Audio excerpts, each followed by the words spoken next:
Cricket অনিশ্চয়তার খেলা, কিন্তু তার চেয়েও বেশি এটি ধৈর্য আর লড়াইয়ের মঞ্চ।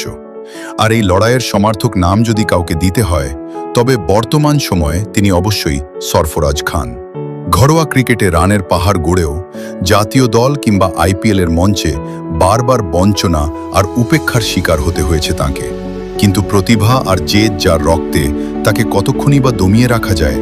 আইপিএলের চলতি মরশুমে সরফরাজ যেন সেই সত্যটাই নতুন করে প্রমাণ করছেন। সরফরাজের আইপিএল যাত্রা শুরু হয়েছিল রয়্যাল চ্যালেঞ্জার্স বেঙ্গালুরুতে। এরপর পাঞ্জাব কিংস ও দিল্লি ক্যাপিটালসের জার্সি গায়ে জড়ালেও ঠিক যেন খাপ খাইয়ে নিতে পারছিলেন না তিনি। গত 2 বছর তো কোনো দলই তাকে নিতে আগ্রহ দেখায়নি। ক্রিকেট মহলে অনেকেই ধরে নিয়েছিলেন আইপিএলের ছোট ফরম্যাটে হয়তো সরফরাজ অধ্যায় শেষ।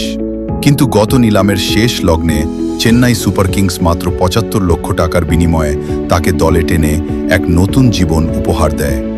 আজ সেই 75 লক্ষ টাকার ক্রিকেটারই দলের কোটি কোটি টাকার বিনিয়োগকে লজ্জায় ফেলে দিচ্ছেন।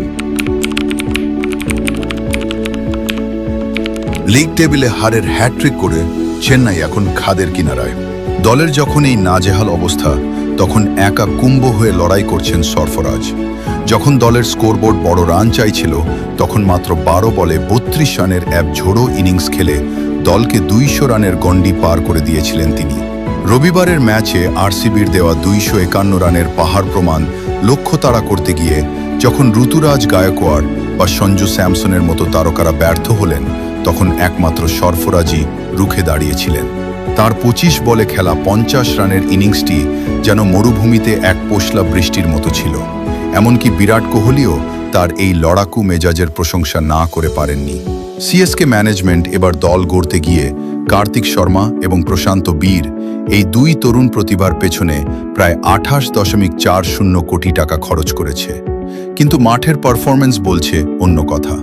কার্তিক শর্মা 3 ম্যাচে রান করেছেন মাত্র 25। প্রশান্ত বীর 2 ম্যাচে তার সংগ্রহ মাত্র 49। এটা ঠিক যে কার্তিক ও প্রশান্ত অত্যন্ত প্রতিভাবান এবং তাদের মানিয়ে নেওয়ার জন্য সময়ের প্রয়োজন। তারা হয়তো ভবিষ্যতের লম্বা রেসের ঘোড়া, কিন্তু বাস্তব বড় কঠিন। চেন্নাই দল এখন যে টালমাটাল পরিস্থিতির মধ্যে দিয়ে যাচ্ছে, সেখানে তাদের গড়ে পিঠে নেওয়ার মতো বিলাসিতা দেখানোর সুযোগ খুব কম।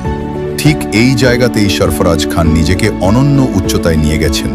যেখানে 30 কোটির 2 তারকা ব্যর্থতার বৃত্তে বন্দী, সেখানে মাত্র 75 লক্ষের সরফরাজ বুক চিতিয়ে লড়াই করছেন। সরফরাজ খানের এই পারফরম্যান্স আমাদের শিখিয়ে দেয় যে দাম বা নিলামের অঙ্ক সবসময় ক্রিকেটারের দক্ষতা নির্ধারণ করতে পারে না।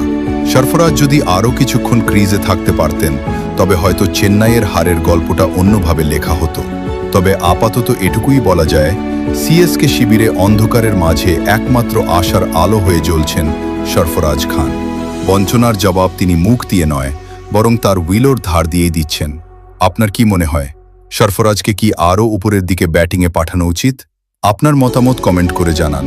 আর হ্যাঁ, ভিডিওটি ভালো লাগলে লাইক ও সাবস্ক্রাইব করতে ভুলবেন না। ধন্যবাদ।